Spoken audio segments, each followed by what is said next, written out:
Good morning, students. Now today we are going to discuss the essentials of a good table.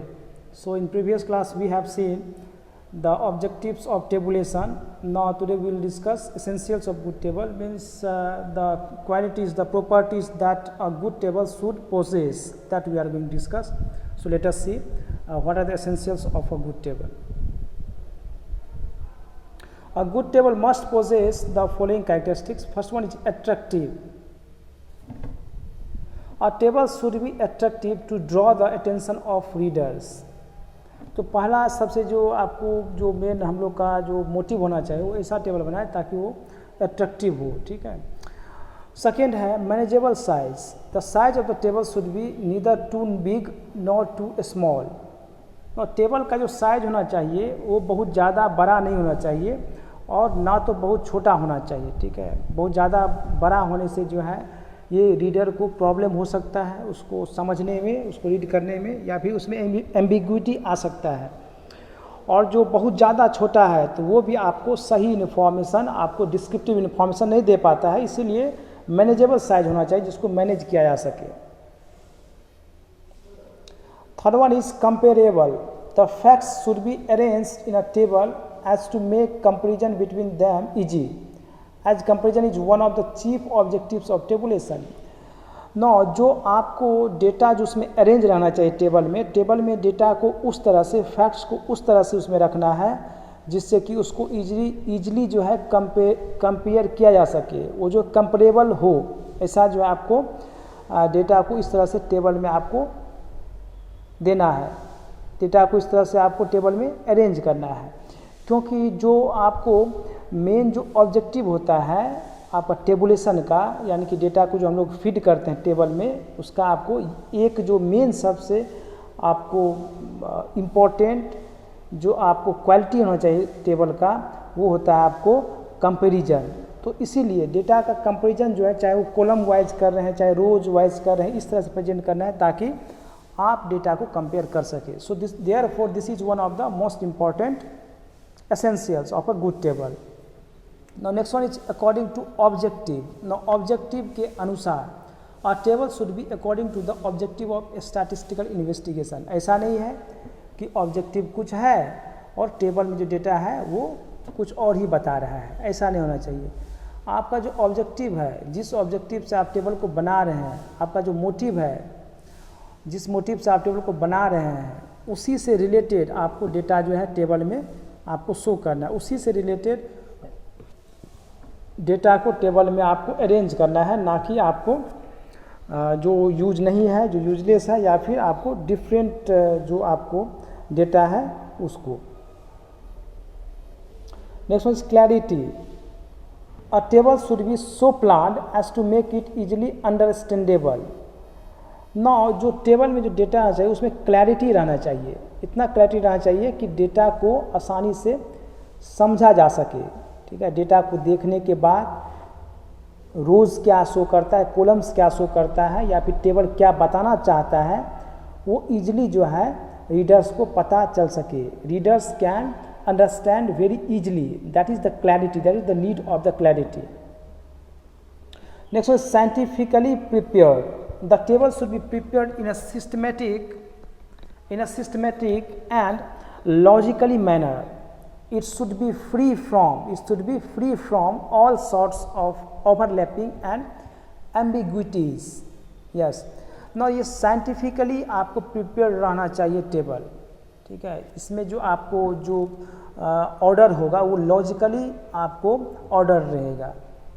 जैसे मान लीजिए यदि आप employees का, यदि आप डिटेल्स को स्टोर कर रहे हैं तो सबसे पहले हम लोग जो पहला कॉलम होगा वो एम्प्लॉय का नेम होगा, उसका किस डिपार्टमेंट से है, फिर उसका सैलरी पूछेंगे कितना है.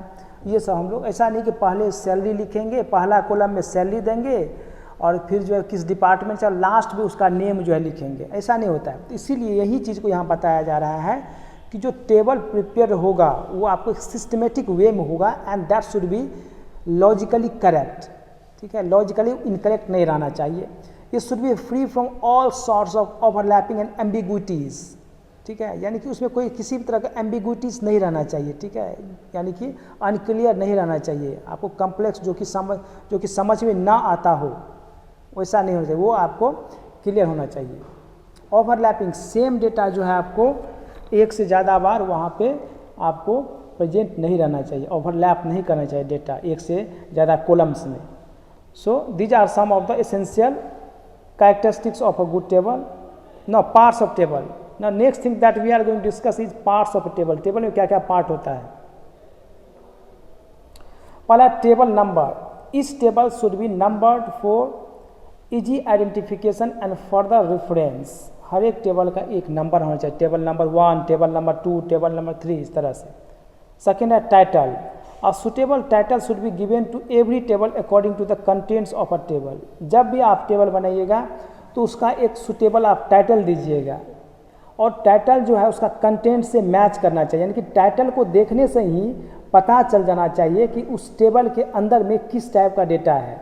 So therefore title is most important for giving a glimpse, just a view of the information that a table contains. So therefore title should be according to the contents that table have, that table stores. ऐसा नहीं है कि हम लोग जो है title कुछ और बता रहा है और उसके अंदर में कुछ और है। जैसे मान लीजिए यदि टेबल का टाइटल हम लिखे मार्क्स ऑफ स्टूडेंट्स, लेकिन उसमें जो डेटा है वो आप क्या किए, स्टूडेंट्स का एड्रेस को स्टोर किए हैं, ठीक है, तो गलत हो जाएगा। या फिर आप टेबल का जो हेडिंग दिए वो मार्क्स दिए हैं, और जबकि आप इनकम लेवल जो है वो किसी एम्प्लॉयज़ का आप स्टोर कर रहे हैं, तो ये गलत हो जाएगा। इसीलिए टेबल का टाइटल होना चाहिए according to the contents of a table. Next is captions या कॉलम हेडिंग्स। कैप्शंस और कॉलम हेडिंग्स आपको एक ही होता है। ये आपको कॉलम का जो हम लोग हेडिंग देते हैं, चूँकि टेबल जो बना होता है वो रोज़ एंड कॉलम से बना हुआ रहता है, जैसा कि पहले ही प्रीवियस क्लासेस में टेबल्स को डिफाइन कर चुके हैं कि रोज़ एंड कॉलम्स वहाँ पे आपको कंबाइन होकर के टेबल बनता है जिसमें हम लोग डेटा को स्टोर करते हैं। तो कॉलम का जो हेडिंग होगा उसको लोग बोलते हैं captions. So caption refers to the headings और designations of vertical columns. Next one is stubs or row headings. Now sometimes in examination teacher, what is stubs? तो stub टर्म को आपको याद रखना है कि stubs को हम लोग रो हेडिंग्स भी बोलते हैं, यानी कि stubs एंड रो हेडिंग्स दोनों आपको एक ही चीज़ है। सो stubs refers to the headings of horizontal rows, जो चूँकि जो रोज होता है वो हॉरिजेंटल ही होता है, तो उसका जो आपको हेडिंग हम लोग देते हैं उसको हम लोग बोलते हैं stubs। Now fifth one is body of the table. It contains data. Body of the table is most important part of the table. क्यों? क्योंकि इसके अंदर में हम लोग इन्फॉर्मेशन को, इसके अंदर में हम लोग डेटा को स्टोर करते हैं। तो बॉडी ऑफ द टेबल जो है उसी के अंदर में हम लोग डेटा को स्टोर करते हैं या कोई इन्फॉर्मेशन को हम लोग रखते हैं, ठीक है। तो इसीलिए बॉडी ऑफ द टेबल जो है वो आपको सेंट्रल रोल प्ले करता है। सेंट्रल पार्ट हुआ किसी भी टेबल का, जो सेंट्रल पार्ट होता है वो आपको होता है बॉडी ऑफ द टेबल, और बाकी जो है उसी के इर्द गिर्द घूमते रहता है। यदि आप एक टेबल बनाए हैं लेकिन उसमें बॉडी ऑफ द टेबल आप नहीं दिए हैं, यानी कि टेबल में कोई भी डेटा नहीं है, बाकी सब कुछ आप दिए हैं, तो वो टेबल फिर बेकार है, क्योंकि टेबल में यदि डेटा नहीं है तो फिर वो टेबल आपको नहीं हुआ, और उसका जो आपको मेन इन्फॉर्मेशन जो कहना चाह रहा है, जो ऑब्जेक्टिव है टेबल का, वो जो है पता नहीं चल पा रहा है। इसीलिए body of the table is the vital. Next unit of measurement. The unit of measurement of the data must be mentioned. Now whenever we draw the table, it must include, it must say the unit which is used for the measurement। Table में जो भी data को आप insert किए हैं उसका unit क्या है मेजरमेंट का, उसको आपको जो है उसमें मेंशन करना जरूरी है। जैसे मान लीजिए कि यदि आप एक टेबल बना है, उसमें एम्प्लॉयज़ का जो सैलरी है, मंथली सैलरी है, उसको आप इंक्लूड कर रहे हैं, तो वहाँ पे आपको साइड में लिखना है कि आप जो है यूनिट लिए हैं, यूनिट ऑफ मेजरमेंट जो लिए वो क्या लिए हैं, करेंसी कौन सा है, तो रुपीज़ आप लिख सकते हैं, rupees in crore, rupees in lakhs, ये सब आप जो है वहाँ पे दे सकते हैं। यानी कि जो यूनिट को यूज किया गया है इनकम को मेजर करने के लिए वो आपको रुपीज है, ठीक है, या तो लाख में है या फिर थाउजेंड में, जो कुछ भी हो उसको मेंशन करना है, वही चीज़ को ये बता रहा है। उसके बाद head notes, it is inserted to convey all the relevant information about the data, it can be placed just below the title.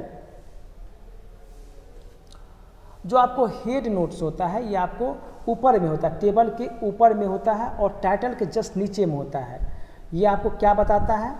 It is inserted to convey all the relevant information about the data, जो data आप table में present किए हैं उससे related, ठीक है, उसके लिए एक मैसेज को आप कन्वे कर सकते हैं कि वो टेबल में जो है किस टाइप का डेटा आपको स्टोर किया गया है, क्या चीज़ है। ये आपको टाइटल के नीचे में होगा, यानी कि टाइटल छोटा होता है, लेकिन यदि आप टाइटल को थोड़ा सा और यदि आप डिस्क्राइब करना चाहते हैं, टेबल में जो डेटा दिया हुआ उसको थोड़ा और आप एक्सप्लेन करना चाहते हैं, तो उसको आप हेड नोट्स के अंदर में आप डाल सकते हैं, जो कि टाइटल के ठीक नीचे में होगा।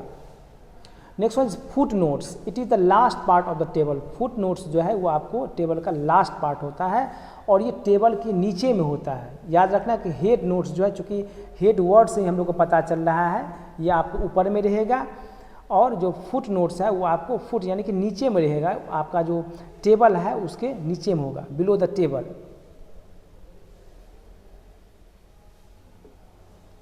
Now footnote explains the specific feature of the data content of the table which is not self-explanatory, mean to clarify anything which is not clear. Now table में जो डेटा है यदि वो सेल्फ एक्सप्लानेटरी नहीं है, यदि वो आपको सेल्फ एक्सप्लानेशन नहीं कर रहा है या फिर जगह के अभाव से, due to lack of space inside the body of the table, if you are not giving proper information, then you may explain, you may clarify the contents of the table in the footnotes, and that footnote should be placed just below the table. Table के ठीक नीचे में जो है आप footnotes को आप वहाँ पे प्लेस कर सकते हैं, और टेबल के बॉडी के अंदर में यदि कोई पार्टिकुलर कंटेंट को यदि आप एक्सप्लेन करना चाहते हैं, उसको यदि आप कुछ लाइंस के द्वारा कुछ मैसेज को कन्वे करना चाहते हैं, तो उसको हम लोग फुट नोट्स के द्वारा हम लोग उसको एक्सप्लेन कर सकते हैं। नेक्स्ट है source note. A source note refers to the source from which information has been taken. Now source note ये बोलता है कि आपका डेटा का सोर्स क्या है, जो आप टेबल में जो इन्फॉर्मेशन को आप स्टोर कर रहे हैं, टेबल में जो आप डेटा को स्टोर कर रहे हैं उसका सोर्स क्या है, कहाँ से लाए हैं आप डेटा को, ठीक है, तो उसको हम लोग सोर्स नोट में लिखते हैं। नाउ फॉर्मेट ऑफ टेबल, यहाँ पे आप टेबल का फॉर्मेट को आप देख सकते हैं। Format of table, table number, फिर टाइटल, हेड नोट यदि है आपका टेबल में यहाँ पे लिखेंगे। ये हो गया आपको स्टब, जो कि रो का आपको हेडिंग हो गया। ये आपको हो गया कैप्शन, कॉलम हेडिंग जिसको हम लोग बोलते हैं। ये हो गया सब हेड, यदि आपका दो हेडिंग है तो सब हेड आप दो पार्ट में डिवाइड कर सकते हैं, और फिर column head, individually column head आप यहाँ पे लिख सकते हैं। फाइनली ये टोटल रोज हो गया, जितना भी रोज आपका यहाँ होगा, ठीक है। स्टब एंट्रीज, यहाँ पे हम लोग स्टब को हम लोग जो हर एक रोज को यहाँ पे उसका हेडिंग यहाँ पे हम लोग लिख सकते हैं। सोर्स नोट आपको यहाँ पे है, फुट नोट यहाँ पे है, यहाँ देख सकते हैं। टेबल नंबर एग्जांपल में दिया, टेबल 5.1, कॉलम हेडिंग, कैप्शन देख सकते हैं। लोकेशन के बारे में आपको बता रहा है। रो हेडिंग आपको यहाँ पे सेक्स हो गया, जिसको हम लोग स्टब भी बोलते हैं, मेल्स है या फीमेल्स है, ठीक है। उसका कॉलम टोटल, यहाँ पे टोटल हम लोग लिख सकते हैं। टोटल फिर ऐड करने के बाद जो है यहाँ पे हम लोग टोटल लिखे हैं। ये आपको हो गया कैप्शन। उसके बाद नीचे में देखिए सोर्स नोट और फुट नोट, ये दोनों जो आपको नीचे में लिखा जाता है। सोर्स नोट यहाँ बता रहा है कि census of India 2001 provisional population totals, ये जो आपको ये जो डेटा यहाँ पे लिया गया है, ये कहाँ से लिया गया है, तो सेंसस ऑफ इंडिया 2001 से लिया गया है, जो कुछ भी यहाँ पे डेटा आपको डिस्प्ले किया गया है। Now foot note, figures are rounded to 2 digits after decimal. यहाँ बताया जा रहा है कि जो आपको डेटा दिया गया है उसको राउंड अप किया गया है डिसमल के बाद 2 डिजिट में, ठीक है। डिसमल के बाद हो सकता है 3, 4, 5 और भी ज़्यादा हो, तो उसको राउंड करके जो है आपको 2 डिजिट्स में आपको यहाँ पे लाया गया। जैसे 8 है, यहाँ पे 30 है, यहाँ 5, 7 है। तो ये आपको जो है फुट नोट में यहाँ बता रहा है। This is just one example, just ये आपका एक एग्जाम्पल है, ठीक है। इसमें आप ये देखिए कि कहाँ पे टेबल नंबर लिखा रहता है, कहाँ पे कॉलम हेडिंग होता है, कहाँ पे आपको स्टब होता है, कहाँ पे सोर्स नोट, कहाँ पे फुट नोट्स होता है। हम सभी जो है टेबल को देख चुके हैं, बुक्स में हम लोग टेबल को देखते आ रहे हैं, तो हम लोग को मालूम है कि ये सब जनरली जो है आपको इस तरह से प्रेजेंट किया जाता है। So this is all about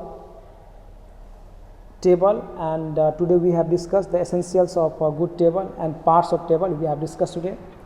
This is all about today's class. Thank you.